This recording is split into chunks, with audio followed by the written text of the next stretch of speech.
we will see racism, we will look at the belly of the beast, and we will gouge it. I gotta die for my nieces, for my nephews.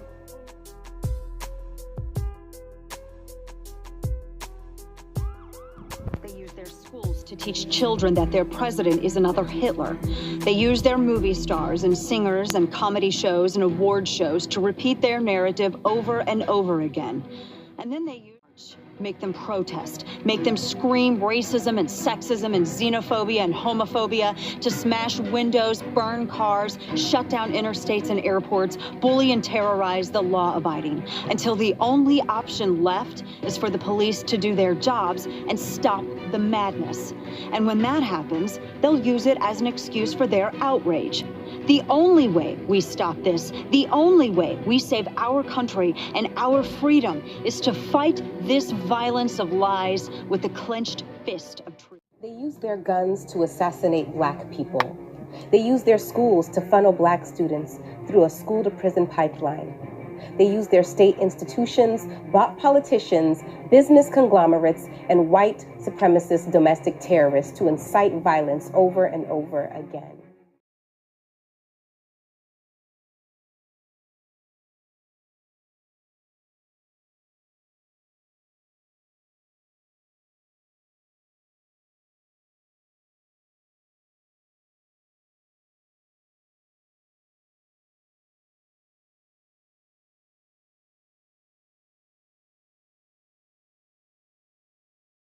Nationalist rallies and protests are popping up all over the country more frequently. Some end in violent clashes, especially when the anti-fascists or Antifa show up to counter-protest. Others, like this one in Houston, were not violent because there were no counter-protesters there. The rallies are generally set up by white nationalists and are attended by neo-Nazis and white supremacists and racists and bigots, all of whom show up to try and make a point. They have one general reason for doing so. They want to recruit other white people to their cause. Nation. And this fall, Heimbach says he is beginning to recruit candidates to run in local elections. As Adolf Hitler said, he who controls the youth controls the future. And that is so true when it comes to our situation. We're going to be running for your local school board. We're going to be running for your local county council. What's the point of that? Being able to have an influence in the local community, to show that nationalists can have better governance than the two broken political parties.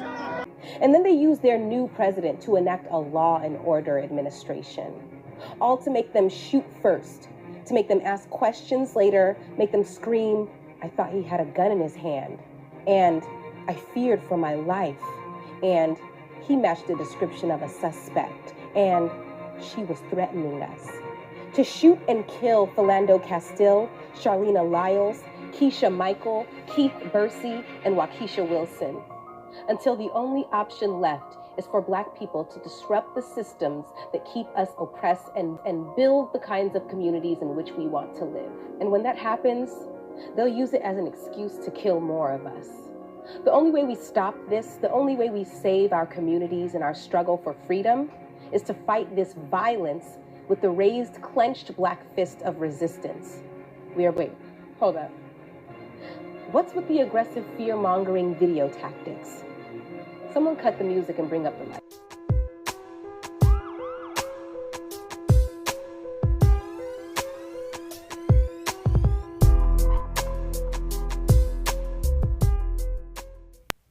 That boy was hit by a dump truck. If he wasn't Black, he might have got seen in the middle of the night. If he would have smiled or something, wear a white t-shirt. I mean, hey, accidents happen.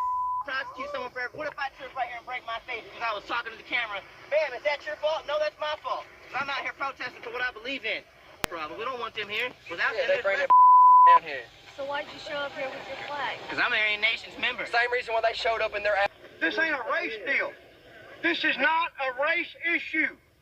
I'm telling you right now, this is not a race issue. This is a county issue, a people issue, this town issue. That's what this is all about. Come on. My grandmother taught me to never be afraid of a barking dog. Because a biting dog don't bark all that much. If indeed they wanted to come over here and cause some trouble, then they'd be over here right now. If they cross that street, we will give them exactly what they came across the street for. Black power! Black power!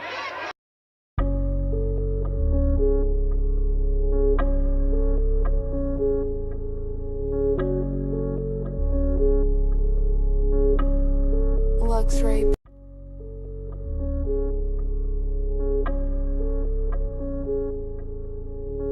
Because what's the reason there? What group am I with? Because What group? No, less people. Oh, what group am I with? Black Panthers on the other side. Recruit young people, college students. There are flyers, for example, going up on campuses and other public spaces trying to show them that this is the kind of America that they really do want to live in. In other words, the hoods are off and the button-downs are in. We've seen white supremacists try to recruit on college campuses for years. But what's different today is there has been a velocity and a volume of these efforts that we've really never seen before. Now, I spent some time talking to a few of these neo-Nazis and some of the white nationalists and white supremacists who are trying to get their message out.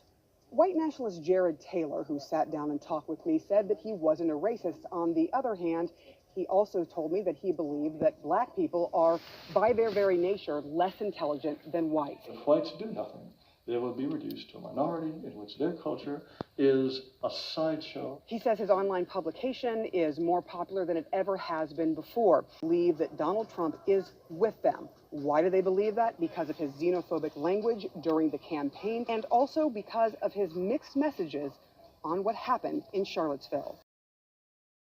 Heidi Byrick is the director of the SPLC's Intelligence Project. How worried should Americans be looking at this map of activity? Well, I would say most Americans don't realize how much there is of this. There's more than 900 hate groups. They define hate groups as organizations with beliefs that attack an entire people. 2/3 of the groups they are watching subscribe to ideals of white supremacy, and last week's rally in Charlottesville is considered the largest white supremacy march in decades. You had militiamen, you had Klansmen, you had neo-Nazis, and one of the scarier things is when you have a united movement, right? That means something at the ballot box. The number of hate groups has doubled during the past 2 decades, with sense that white Americans would soon become a minority. And the trajectory of their destiny. They feel the inching away of the privilege and the progress that their forefathers had made. They mention that a lot in an American Renaissance, and that they feel that the left is enabling leeches, when the fact is that the welfare state greatly benefits. Its largest beneficiary is the white working class. You see what I'm saying? So they're missing a lot of stuff, and they're taking it out on black and brown folks again. When I said I felt compassion for the alt-right, it's not the kind of compassion that wants to reach out and be friends to them and say, hey, I feel your pain. A lot of these guys are dangerous. You don't want to really go into a friend zone with them like that. I tried to be polite, but I was stern. And I said, please, I'm trying to work. You're screaming, you're yelling. And people have open windows. It's a hot day. Can you please keep it down? Edel says she never confronted Jordan, just her mother, Erin Austin, who took this video. You calling police on an 8-year-old little girl. You can hide all you want. The whole world gonna see you, boo. Austin tells a different story. She never asked us to be quiet. She just came out and directly demanded to see a permit to sell water from an 8-year-old. Some on social media say they're reminded of a similar incident in Oakland 2 months ago. A woman dubbed Barbecue Becky called police to report an African-American man grilling in an area where it wasn't allowed. Some say both incidents are racially motivated. President Trump to show us that black America is a priority for him and to have specifics as to how he plans to do that. Refusal to admit it, and blacks are going to start doing the research and they're going to start seeing what's going on. Black America is a priority for him tomorrow. I would love to hear him focus on mental health, education, healthcare. Those are issues that he can help us with tomorrow. Follow the antics of America's favorite jigaboo, Cleophas, as he deals with the challenge of freedom on That's My Boy, weeknights at 6:30. That's just me, boss. That's my boy.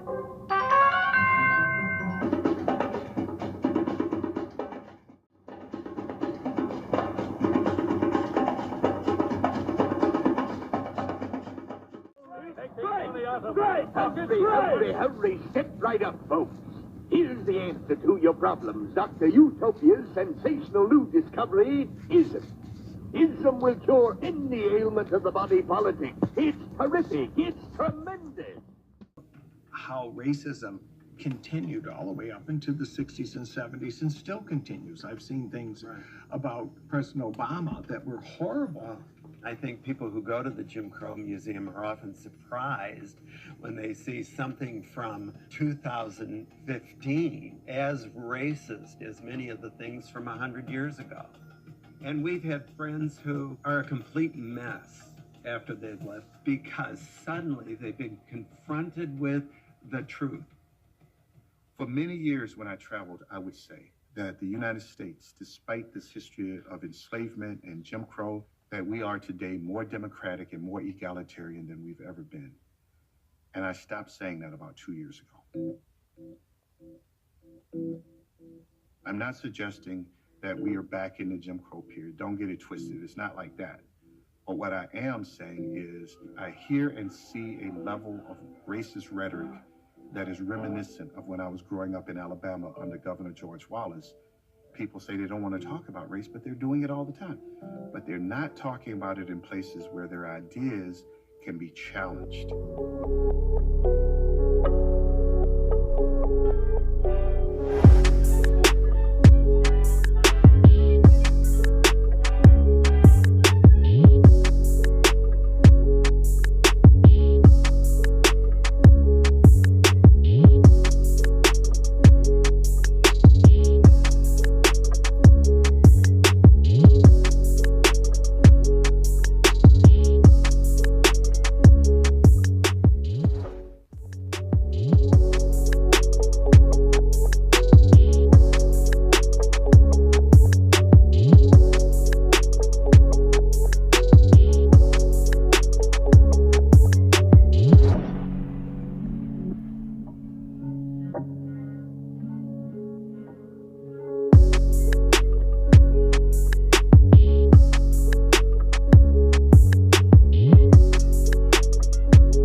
Thundering stampede.